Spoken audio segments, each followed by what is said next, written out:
ભારત દેશની ગાથાના ઇતિહાસના પન્ના ઉપર સુવર્ણ અક્ષરે એનો ઇતિહાસ લખાયેલો છે.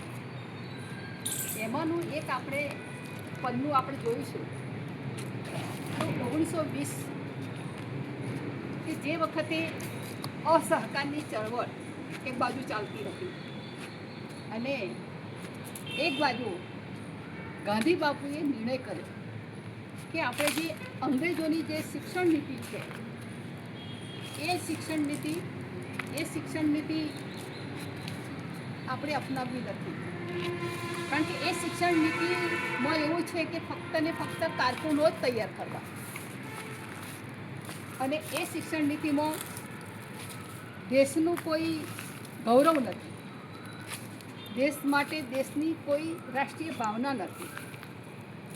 અને એ માટે એ વખતે અંગ્રેજોની શિક્ષણ નીતિ જે હતી એ શિક્ષણ નીતિનો બહિષ્કાર કર્યો. પરંતુ સામે રાષ્ટ્રને જે યુવાનો હતા એ યુવાનોને શિક્ષણ આપવું જરૂરી હતું અને એ શિક્ષણ આપવાના ભાગરૂપે ગાંધી બાપુએ વિચાર્યું કે આપણે શિક્ષણ નીતિનો બહિષ્કાર તો કર્યો, પરંતુ આપણા યુવાનો જે છે એ લોકોએ આ જે અસહકારની ચળવળમાં જે લોકોએ શિક્ષણ છોડી દીધું શાળા કોલેજોમાંથી, એ લોકોને શિક્ષણથી વંચિત રાખી શકાય નહીં.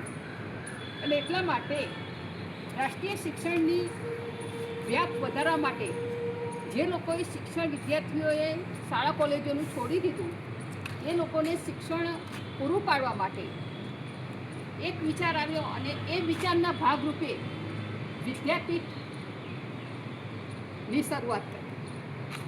અને એ વખતે કુલપતિ તરીકે મહાત્મા ગાંધી રહ્યા અને ત્યાં સુધી રહ્યા કે તેમનું અવસાન થયું 1948માં. ત્યાં સુધી એ કુલપતિ બની રહ્યા. આ ગુજરાત વિદ્યાપીઠનો ઇતિહાસમાં કાકા કાલેલકર, વિનોબા ભાવે જેવા મહાન પ્રોફેસરોએ અહીંયા જ્ઞાન પીરસ્યું છે.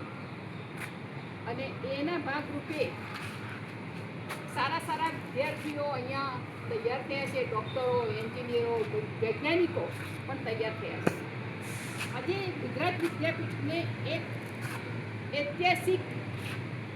ઐતિહાસિક બાબતના પન્ના પર અંકિત થયેલી છે. આજે પણ એની રોનક, એની સુગંધ દેશ કક્ષાએ, અન્ય વિદેશ કક્ષાએ પણ એટલી જ મશહૂર છે.